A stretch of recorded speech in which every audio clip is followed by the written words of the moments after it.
बहुत स्वागत है आप सभी का। आपके साथ मैं हूं सोनल और आप देख रहे हैं अखाड़ा। सत्ता का सुंदर पथ। कर्नाटक में बड़ी जीत के बाद मध्य प्रदेश कांग्रेस में भी जोश का माहौल है और पार्टी ने खुलकर हिंदुत्व के पिच पर बैटिंग करने की तैयारी कर ली है। राम और बजरंग बली जैसे बीजेपी के चुनावी जीत के फॉर्मूले को कांग्रेस प्रदेश में अपनाने जा रही है। पार्टी ने प्रदेश की सभी 230 विधानसभा सीटों पर सुंदरकांड, रामलीला, भगवत गीता का पाठ कराने जा रही है पार्टी। वहीं बीजेपी तंज कस रही है कि नकल करना कांग्रेस की फितरत में है। एक रिपोर्ट।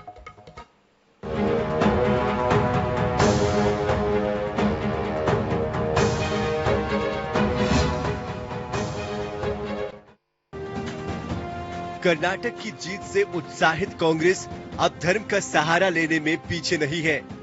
मध्य प्रदेश कांग्रेस ने बजरंग बली और राम को चुनावी मुद्दा बनाने का फैसला किया है। कांग्रेस अब भगवा वस्त्र में कलश यात्रा निकाल रही है तो कहीं सुंदरकांड का पाठ करा रही है। यानी मध्य प्रदेश कांग्रेस बीजेपी को उसी के खेल में मात देने की तैयारी में जुट गई है। दरअसल कर्नाटक में बजरंग दल को बैन करने के कांग्रेस के वादे के बाद बीजेपी ने कांग्रेस को कटघरे में खड़ा करने का प्रयास किया है, लेकिन जनता ने कांग्रेस का समर्थन किया। यही वजह है कि बजरंग बली को लेकर कांग्रेस अब फ्रंट फुट पर है और चुनाव से पहले सभी 230 विधानसभाओं में धार्मिक कार्यक्रम कराने जा रही है। दरअसल जब नारी सम्मान योजना की लॉन्चिंग हुई थी परासिया छिंदवाड़ा से माननीय कमलनाथ जी के सानिध्य में, तभी वहां से सुंदरकांड पाठ का शुभारंभ हो गया था, जो भी छिंदवाड़ा में जारी है और भी बहुत से प्रदेश के जिलों में जारी है। इसके अलावा अभी जहां मैं दौरे करूंगी तो उसमें हमारा ये है कि 230 विधानसभाओं में प्रति विधानसभा 108 सुंदरकांड पाठ किए जाएंगे हर मंगलवार शनिवार, जो भी वहां के मंदिर हैं। वही बीजेपी का कहना है कि राम बजरंग बली से कांग्रेस को कोई लेना देना नहीं है। कांग्रेस सिर्फ नकल करना जानती है, लेकिन कर्नाटक और मध्य प्रदेश में फर्क है।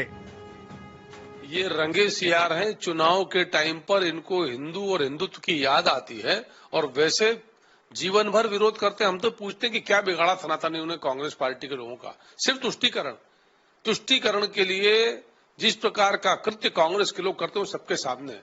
आप ये भगवा पहन लें, भगवा झंडा लगा लें, पूजन पाठ का पाखंड कर लें, पर कांग्रेस की तुष्टीकरण की मानसिकता और वास्तविकता सबको अवगत है, विदित है सब। 2018 के चुनाव राहुल गांधी की मध्य प्रदेश में की गई धार्मिक यात्राओं को बीजेपी ने चुनावी हिंदुत्व कहकर घेरा था। यही वजह है कि 2023 के लिए कांग्रेस ने अपनी मजबूत तैयारी की है। कांग्रेस ने इसकी काट के लिए धार्मिक प्रकोष्ठ का गठन किया और तमाम धार्मिक कार्यक्रम आयोजित किए, जिनमें प्रदेश अध्यक्ष कमलनाथ अक्सर नजर भी आते रहे। वही बीजेपी को कांग्रेस का ये हिंदुत्व प्रेम रास नहीं आ रहा है और वो लगातार इसे लेकर निशाना साध रही है। कुल मिलाकर ये लगता है कि कांग्रेस ये समझ चुकी है कि बीजेपी को हराने के लिए उसी की पिच पर खेलना जरूरी है। आई न्यूज़ 24/7 के लिए भोपाल से मनीषकांत जैन की रिपोर्ट। और इस विषय पर विस्तार से चर्चा करेंगे। हमारे पैनल में आज कौन कौन है, सबसे पहले उनका इंट्रोडक्शन आपसे कराते हैं। हमारे पैनल में आज हैं विकास पोंदिया जी, प्रवक्ता बीजेपी। हमारे साथ जुड़ रहे हैं अभिनव बरोलिया जी, प्रवक्ता कांग्रेस, और हमारे साथ है राजनीतिक विश्लेषक राजीव खंडेलवाल जी। बहुत स्वागत है आप सभी का। पहला सवाल मेरा अभिनव जी आपसे है, क्या पोलराइजेशन के खतरे को भाप गई है कांग्रेस और इसीलिए अब एक बार फिर से सॉफ्ट हिंदुत्व की तरफ? भ्रष्टाचारियों और घोटालेबाजों को ये समझ में नहीं आ रहा है कि अब हम क्या करें। उन्हें हर चीज पाखंड दिख रही है। बजरंग बली का दंड कर्नाटक में मिला, उससे बौखला गए। कल ही अब परसों आपने देखा महाकाल जी का श्राप, उससे भी घबरा रहे हैं। अगर इनको दिक्कत हो रही है कि हम, जैसे आपने सुना होगा हमारे प्रकोष्ठ की, कई प्रकोष्ठ है हमारे, उसी में धार्मिक प्रकोष्ठ की जो अध्यक्ष है हमारी ऋचा जी, उन्होंने बताया, पूरी विस्तार से बताया कि आप सब जगह अपना कार्यक्रम कर रहे हैं। कोई दिक्कत है क्या इनको? और दिक्कत अगर है तो ये नोटिस जारी करते हैं कि हम हनुमान चालीसा नहीं कर सकते, सुंदरकांड नहीं करा सकते। सिंपल सी बात है, एक नोटिस जारी कर दें। देखिए रामलला जी को तो नोटिस जारी किया ही इनने 2 करोड़ का, 2.5 करोड़ का। मुरैना में इनने बजरंग बली के लिए नोटिस जारी किया, रेलवे की तरफ से आया। आपने देखा होगा शरीर शोषण में हनुमान जी का मंदिर, हनुमान जी की प्रतिमा के सामने जब हुआ तब ये लोग बंद करके बैठे थे। बजरंग बली जी का अपमान हुआ, कोई बयान नहीं दे रहा था। गृह मंत्री जी बिल्कुल चुप होकर के। अब जब देख रहे हैं कि हम लोग जनता के साथ जनता पूरी ताकत के हमारे चौक चौराहों पे महाकाल के नाम पे ये लोग महाकाल को भी नहीं छूते। तो आप सोचिए हम क्या करें। अगर ये सोचते हैं कि अगर नहीं करना चाहिए हनुमान चालीसा तो नोटिस नहीं है कि आप नहीं कर सकते, जारी करवा दीजिए। नहीं आप तो बीजेपी के प्रति जिम्मेदार मत बनिए ना, आप तो जनता के प्रति जिम्मेदार बनिए। तो जनता की तरफ से सवाल है कि इसकी जरूरत क्यों पड़ रही है। बिल्कुल सोनल जी, जनता तो बढ़ चढ़ के आ रही है ना। कमलनाथ जी की हर सभा में आ रही है, हमारी हर जहां पे चुनावी चौपाल हो रही है, गांधी चौपाल हो रही है, वहां आ रही है, सुंदरकांड में आ रही है। इसी से तो घबराए हुए, हनुमान चालीसा में आ रही है, सब जगह आ रहे हैं। तो अगर इनको दिक्कत हो रही है तो एक नोटिस जारी करवा दीजिए कि कांग्रेस के लोग हनुमान चालीसा और सुंदरकांड का पाठ नहीं करेंगे। पूछ लीजिए आप इनसे। दिक्कत यही हो रही है ना, इनको पाखंड लग रहा है ना। विकास बोंद्रिया जी क्यों पाखंड कहते हैं? वो क्या कर रहे हैं ऐसा? सुंदरकांड करा रहे हैं, रुद्राभिषेक की बात उन्होंने की है, और क्या कर रहे हैं? आप लोग हमेशा से करते आए, अभी आप यही समझ लीजिए कि वो धर्म की राह पर आ गए, उसमें दिक्कत कहाँ है? नहीं, स्वागत है धर्म की राह पे आ गए। आपने बहुत अच्छी लाइन कही कि वो धर्म की राह पर आ गए।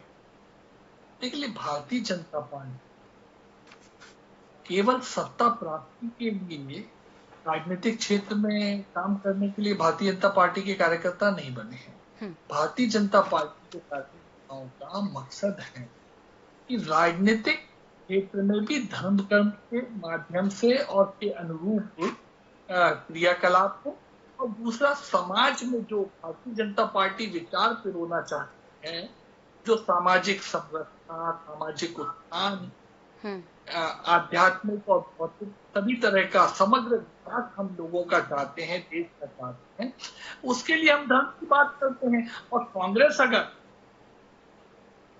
धर्म के शब्द बोलने लगी है, अंगीकार कर रही है कि नहीं, ये दूसरी पायदान पे हम सोचेंगे, बोलने लगी तो स्वागत है, अच्छी बात है। अभिनव जी आप बोलिए ना। लेकिन सवाल ये है कि जो कांग्रेस ये बोलती थी कि राजनीतिक क्षेत्र को धार्मिक क्रियाकलापों से अलग रखना चाहिए, आज वही कांग्रेस क्यों करके धार्मिक क्रियाकलापों को जनता के बीच में कर रही है? भाई, आप अभी तक बात करते थे धर्म निष्ठा का विषय होता है, लेकिन आज आप उसे समाज के बीच में लेके जा रहे हैं, राजनीतिक झंडे के साथ में लेके जा रहे हैं। विकास जी, तो आखिर आपकी विचारधारा परेशानी क्या है? आप नहीं करते, आप लोग नहीं धार्मिक आयोजन कराते, अभी कथाओं का दौर नहीं चल रहा है, भागवत कथाओं का दौर नहीं चल रहा है, कहाँ दिक्कत है? कौन सा राजनीतिक दल नहीं कराता? कांग्रेस कौन सा नया काम कर रही है? हम तो इस बात के हमेशा से पुरोधा भी रहे हैं, समर्थक भी रहे हैं। और राजनीतिक दल अगर हमारे अनुरूप, हमारे विचार के अनुरूप, हमारी क्रिया पद्धति के अनुरूप, कार्य पद्धति के अनुरूप अगर ऐसा कर रहे हैं, तो मुझे लगता है कि भारतीय जनता पार्टी के विचार की तो जीत है। अब सवाल ये उठता है कि जो राजनीतिक दल कर रहे हैं वो अंतर्मन से उस अनुरूप अपने आप को ढाल रहे हैं या केवल बनावटी चोला पहन रहे हैं। देखिए, रावण ने भी, मैं नहीं कह रहा अभिनव जी, रावण से आपकी तुलना नहीं कर रहा, केवल एक पॉपुलर उदाहरण है इसलिए बता रहा हूं। अगर सीता जी का हरण करना था तो रावण को भी अपना चोला, अन्यथा मत लीजिएगा, अन्यथा बिल्कुल मत लीजिएगा। आवाज खोलिए उनकी प्लीज। अभिनव जी की आवाज क्यों बंद करके रखी? अगर सीता करना था तो उसे चोला, ये बड़ी बड़ी बातें ना करें और ये धर्म की बातें हमें ना बताएं। हमारे कमलनाथ जी ने इस तरीके से प्रतिमा स्थापित की थी, उसका बखान नहीं किया। बता रहा हूँ, मैं सोनल जी के साथ में चर्चा कर रहा हूँ, मैं आपको बिल्कुल नहीं बता रहा हूँ। मैंने कहा आप मत प्रकट करिएगा। सर हो गया, मैं जो आप लोगों को पूरे तरीके से जनता के सामने आपकी सारी पोलपट्टी खुल गई है। सुन लेंगे खूब आपने महाकाल के नाम पर पैसा खाया है। अभिनव जी, पहले विकास जी की बात पूरी होनी थी। मैंने आपसे शुरुआत की थी, पूरा मौका दिया था, उनको बोलने दीजिए प्लीज। क्या कह रहे हैं सर? किस तरह के उदाहरण से समझा रहे हैं? उदाहरण ऐसा दीजिएगा कि सटीक हो और बुरा ना लगे। मेरा ऐसा कहना अभिनव भाई, आपको लगता हो कि मेरी प्रतिक्रियाएं क्या रहेंगी या मेरा कथन क्या रहेगा, आप उस पर भी पहले प्रतिक्रिया दे लीजिए, फिर मैं बोल लेता हूं। तो आप उनका मन पढ़ रहे हैं ना सर? विकास जी, आप उनका मन पढ़ रहे हैं ना कि वो कैसे पूजा कर रहे हैं, कैसे सुंदरकांड कर रहे हैं, आत्मसात कर रहे हैं कि नहीं? मुझे समझ नहीं आ रहा विकास जी, ये क्या बात है? पूजा कर रहे हैं तो दिक्कत है, अब मन भी पढ़ रहे हैं। सर, कुछ काम भगवान के लिए छोड़ दीजिए ना। देखिए, मैंने कहा ना, कांग्रेस अगर इस अनुरूप बीजेपी के विचार अनुरूप धर्म को सार्वजनिक जीवन में, राजनीतिक क्षेत्र में लेके आ रही है तो अच्छा विषय है, हम तो स्वागत करते हैं। लेकिन अब ये मीडिया को, जनता को तोलना है कि ये पाखंड के रूप में है या इसे उन्होंने अनुसरित कर लिया है। आप बताइएगा ना भाई। कांग्रेस के नेता कल तक ये कहते थे कि सार्वजनिक जीवन में धर्म कर्म के कार्य की कोई आवश्यकता नहीं है। अभिनव जी, मैं बोल रहा हूं, उस पर आप जरूर प्रतिक्रिया दीजिएगा। लेकिन आज आप सार्वजनिक मंचों पे राजनीतिक झंडे के तले राजनीतिक कैंपिंग करके इन कामों को, इन क्रिया पद्धतियों को, इन कर्मकांडों की ओर क्यों मुखातिब हुए हैं, ये आप खुलासा जरूर करिएगा। पहले आपका सोनल जी कौन बोल रहा है? मत अलग था और अब अलग है, या तो बोलिए पहले मत ऐसा नहीं था। हनुमान चालीसा का कर्नाटक में हनुमान चालीसा के पाठ पूरे देश में हुए नहीं हुए। सर, ये कैसे तय कर लेंगे विकास जी कि किसको क्या कहाँ करना है, भगवान को कहाँ पूजना है कहाँ नहीं? और आप बोल रहे हैं, बीजेपी बोल रही है। कांग्रेस क्या कहती थी और क्या कर रही है, ये उसको बताना है। मैं उसके इस बिंदु पे कि कांग्रेस सर, आप ये भी कहेंगे कि घी का दीपक लगाइए, तेल मत कर डालिए, तेल का लगाया तो घी का क्यों नहीं लगाया, घी का लगाया तो ये क्या बात है सर? ये तो बड़ी समझ से पड़ी। राजीव खंडेलवाल जी, नहीं तो कह रहा हूँ, कल तक ये दिया लगाने की बात नहीं करते थे सार्वजनिक मंचों पे, आज मुखातिब हुए हैं तो ये तो आपको क्या तकलीफ? आपको क्या तकलीफ? आपको लग रहा है कि अब ये जो मुद्दा था हिंदुत्व का, ये भी ये कांग्रेस छीन के ले जाएगी? आपके पास बात करने के लिए क्या बचेगा? विकास की बात कीजिए या नहीं करना चाहते हैं इसलिए तकलीफ है? विकास की बात तो होनी चाहिए। विकास हमारा सांस्कृतिक भी चाहिए, हमें हमारा आध्यात्मिक भी चाहिए, हमें भौतिक विकास भी चाहिए, समग्र विकास चाहिए हमें। तब तो यही तो हमारी विचारधारा है। एकात्म मानववाद में समग्र विकास आवश्यक माना गया है और यही तो हमारी पार्टी इस विचारधारा को लेकर राजनीतिक क्षेत्र में उतरी है। तो ठीक है, ये बात तो अच्छी है यदि ऐसे उतरे हैं और यदि आपको लगता है कि आपकी जो चीजें हैं उसका अनुसरण करने लगी कांग्रेस, तो आपको जीत मानते हुए आगे चलना चाहिए। अब आप उनका मन पढ़ रहे हैं कि मन में आत्मसात कर रहे हैं कि नहीं कर रहे हैं, मन से पूजा कर रहे हैं, ये कैसे तय होगा सर? ये तो भगवान ही तय कर सकते हैं, कोई नहीं। न मीडिया कर सकता है न जनता तय करती है। जनता तो विकास के मुद्दे पर ही तय करेगी। सुंदरकांड कौन कैसे करा रहा है, रुद्राभिषेक कौन कैसे करा रहा है, ये इससे जनता वोट नहीं करती। राजीव खंडेलवाल जी का रुख करें, दोबारा आऊंगी, बहुत सारा मौका दिया आपको मैंने विकास जी। प्लीज राजीव खंडेलवाल जी, आपसे समझना चाह रहे हैं कांग्रेस को इसकी आवश्यकता है क्या और क्यों? नमस्कार जी। देखिए, जब व्यक्ति को असफल जब होता है और जब उसको सफलता आशातीत से ज्यादा मिल जाती है, अभूतपूर्व मिल जाती है, तो उसका से 7वें आसमान पे चढ़ जाता है दिमाग, और वह फिर सफलता के कारण ढूंढने के बजाय असली सफलता के कारण क्या है, वह सफलता में डूब जाता है कि उसको ये होश नहीं रहता है कि वास्तव में इसकी सफलता कारण क्या है। अभी कांग्रेस की स्थिति ऐसे ही है। कर्नाटक वह प्रदेश था जहां पे कांग्रेस को आशातीत से ज्यादा सफलता मिली, और वहां पे पर कांग्रेस इस बात को भूल रही है कि बजरंगबली का मुद्दा वहां पे कांग्रेस ने नहीं बनाया था, भाजपा ने बनाया था, और उस मुद्दे को लेकर भाजपा ने वहां हनुमान चालीसा की, लेकिन वो फेल हो गए। और उस फेल मुद्दे को, मतलब मेरे समझ से बाहर है कि जिस मुद्दे पे जनता ने, कर्नाटक की जनता ने प्रदेश भाजपा को रिजेक्ट किया, कांग्रेस को सपोर्ट किया, उस मुद्दे को, हारे हुए मुद्दे को यदि वो मध्य प्रदेश में दोहराना चाहती है तो इससे उनका दिमागी दिवालियापन इससे धोता है। मेरी एक प्रतिक्रिया। सवाल यह है कि धार्मिक राजनीति धर्म की राजनीति होनी चाहिए, धर्म आधारित राजनीति होना चाहिए। प्रश्न ये है, सवाल ये भी आता है कि पूजा पद्धति से लेके, कांग्रेस का दुर्भाग्य यह है कि जब धर्म में राजनीति, जब भगवान राम जी का आंदोलन चला था, मंदिर का आंदोलन चला था, तब तो आपने विरोध किया, राम के अस्तित्व को विरोध नकार दिया था। तब आपने पूजा पद्धति की और राम की और कांडों की बात नहीं की, आपने सुंदरकांड की तब बात नहीं की, आपने तब बजरंग हनुमान चालीसा की बात नहीं की आपने। आज आप कर रहे हैं और विपरीत परिस्थितियों में कर रहे हैं। तो मुझे ये लगता है कि सुंदरकांड के इनको असुंदर ना बना दे मध्य प्रदेश में, इनको सोचना होगा। इसलिए मेरा इतना ही कहना है कि मुद्दे कब कहाँ प्रभावी होते हैं, समय काल के अनुसार बदलते हैं। एक समय वो मुद्दा था भाजपा का, लेकिन आज वो भाजपा उस मुद्दे को फिर राम मंदिर के मुद्दे पे ले जाएगी, तो मैं नहीं समझता जनता बार बार उस मुद्दे पे भाजपा को अपना मत देगी। इसलिए कांग्रेस को पुनर्विचार करने की आवश्यकता है इस मुद्दे पे कि जनता उसको ये उसके पास अधिकार है, जो अधिकार उसके पास कर्नाटक में था कि वो सत्ता में बैठे भाजपा से जो 18 साल 19 साल हो गए उसको बैठे हुए, वो पूछे कि जनता के हित में उन्होंने क्या काम किए हैं। 4,500 से ज्यादा वादे उन्होंने किए थे, उसमें से कितने पूरे हुए हैं। और कांग्रेस को ये भी बताना होगा कि हम कमलनाथ की जो 18-15 महीने की सरकार थी, आपने जो 10 मुख्य वादे किए थे उसमें से आपने मुश्किल 1 या 1.5 वादे पूरे किए हैं, उसको क्यों नहीं पूरे हुए। वो जनता के बीच यदि मुद्दों को लेकर भाजपा और कांग्रेस जाएगी तो मैं समझता हूँ कि आप निश्चित रूप से जनता के हितों की बात करेंगे और कहीं ना कहीं आप सतर्क होंगे कि हम वादे करने के पहले ये सोचें कि हम क्या उन वादों को पूरा कर सकते हैं। ये बहुत महत्वपूर्ण बात की अभिनव जी। इससे जुड़ा हुआ मेरा चूंकि अगला सवाल भी था कि क्या आपने भाजपा के आगे सरेंडर कर दिया? आप ही कहते हैं कि धर्म के मुद्दे पर मोड़ देती है, विकास की बात नहीं करती। अभी आप क्या कर रहे हैं? वो उनको तो जवाब देना नहीं है आपके मुताबिक, और अब आप मांगेंगे भी नहीं क्योंकि आप तो व्यस्त रहेंगे सुंदरकांड में। सोनल जी, बस छोटी सी बात बोलना चाहूंगा, प्लीज मेरे को समय दीजिएगा। मैं इतना कहना चाहता हूं सोनल जी कि हमारे 50 से ज्यादा प्रकोष्ठ हैं, अलग अलग आउटसोर्स कर्मचारियों के अलग हैं, धार्मिक प्रकोष्ठ के अलग है, इस तरीके से कई प्रकोष्ठ हैं और कई आयोजन हो रहे हैं। सब जगह कांग्रेस पूरी ताकत से जमीन पे काम कर रही है। मैं आपको बोलना चाह रहा हूं 100 रुपए 100 यूनिट हमने दिया, इन्होंने नहीं दिया। आज आपके घर का भी बिल आता होगा सोनल जी, छोटे छोटे घरों का बिल 2,500-3,000 रुपए आ रहा है। ये बहुत बड़ा मुद्दा है। हम देंगे 100 रुपए, हमने तो 100 रुपए 100 यूनिट दिया ना, अभी तो हम 100 यूनिट माफ, 200 यूनिट या हाफ किसानों का कर्जा हमने माफ किया मैडम।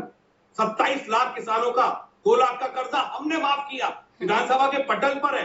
हम कई योजनाएं जो लाना चाहते थे, युवा स्वाभिमान योजना हमारी 4,000 रुपए देने की स्कीम हम लाना चाहते थे, हिमाचल में ओन पेंशन स्कीम हमने लागू करी, 500 का सिलेंडर हमने दिया, हमने राजस्थान में गोबर, छत्तीसगढ़ में हमने खरीदा, 5 गारंटी पहली कैबिनेट में, कर्नाटक में हमने पास करी है।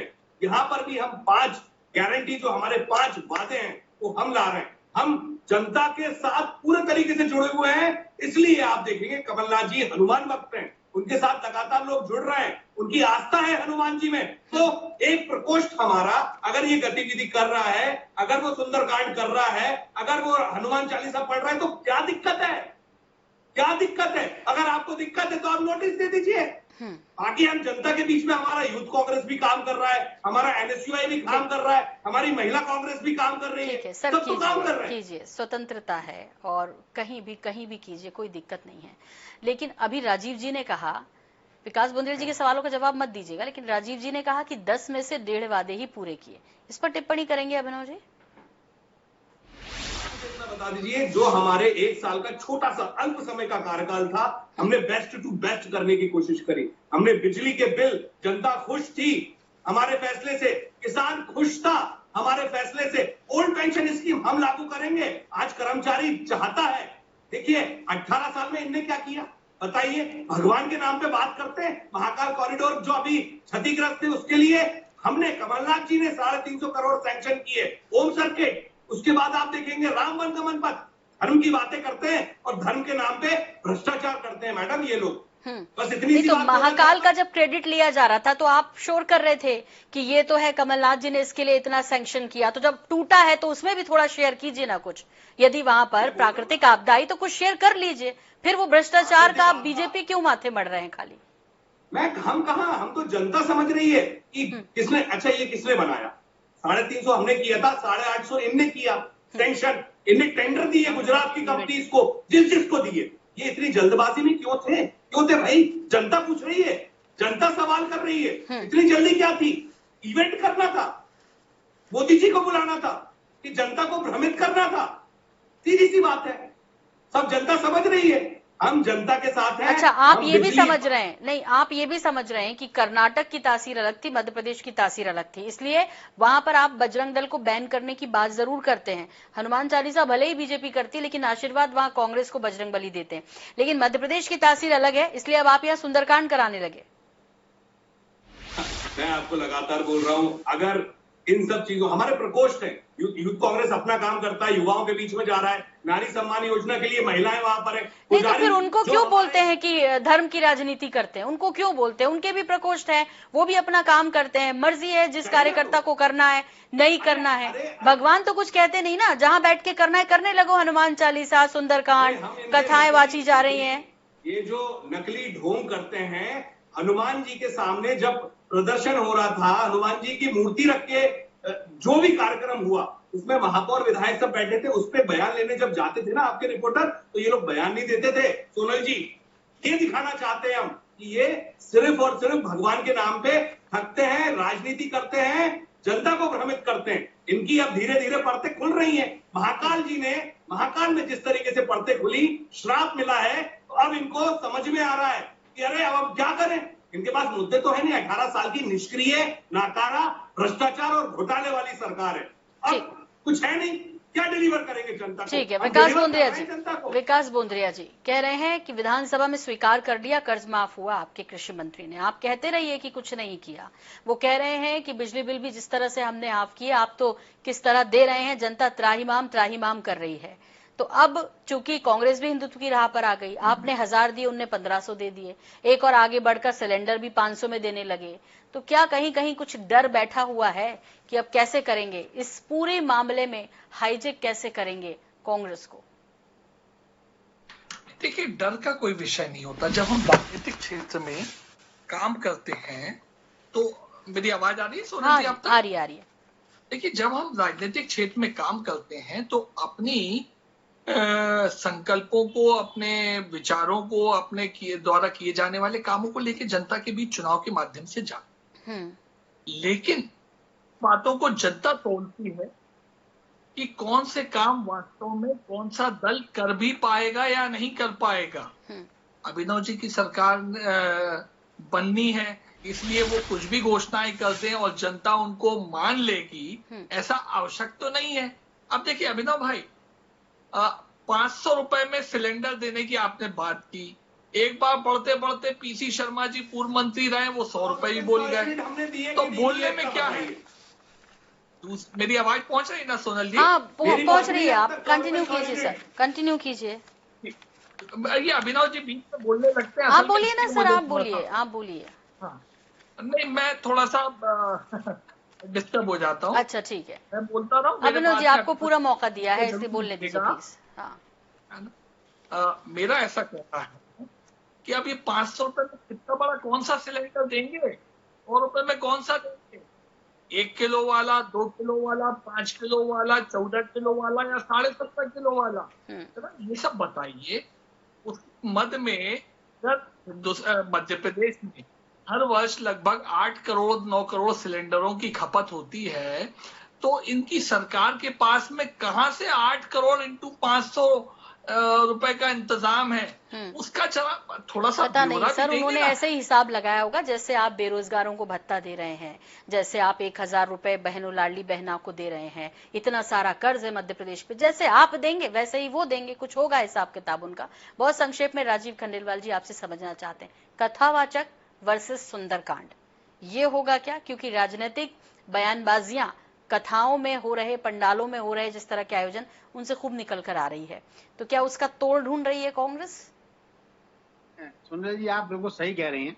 अभी आपने जो कहा, हेलो, आवाज आ रही है ना? आ रही है सर, प्लीज कंटिन्यू। आपने जो कहा कि महाकाल में जो अभी हवा जो नुकसान हुआ तूफान से, उसका कुछ श्रेय अपश्रेय लेना चाहिए। बिल्कुल बात सही है कि जब आप दावा कर रहे थे कि हमारे समय योजना बनी, तो मुझे लगता है कि उस समय उसके जो समय का वो मुहूर्त नहीं निकाला होगा प्रॉपर तरीके, जिस दिन सोचा होगा उन्होंने, और मुहूर्त में गड़बड़ हुई, इसलिए उनको कुछ ना कुछ अपश्रेय और उसका श्रेय तो लेना ही चाहिए। ये बात तो सही है। हाँ। दूसरी बात, अब आपने कहा कथावाचकों का, निश्चित रूप से जब एक बाबा धीरेन्द्र जी हमारा चल रहे हैं, मध्य प्रदेश के ही हमारे बालाघाट के, हाँ, तो उसका काट तो कुछ ना कुछ करना पड़ा। हालांकि ये कोशिश अभी मैं कोशिश भी कर सकते हैं कि उनको भी, बाबा को भी पकड़ें क्या, क्योंकि बाबा तो अल्टीमेटली जो हैं कथावाचक हैं, जो कहाँ कथा कराएगा। पंडित सीहोर के पंडित जी की भी वही स्थिति है, जो कथा कई नेता लोग उनकी लाइन लगी हुई है हर क्षेत्र में, अपने विधानसभा क्षेत्र में कथा करा रहे हैं।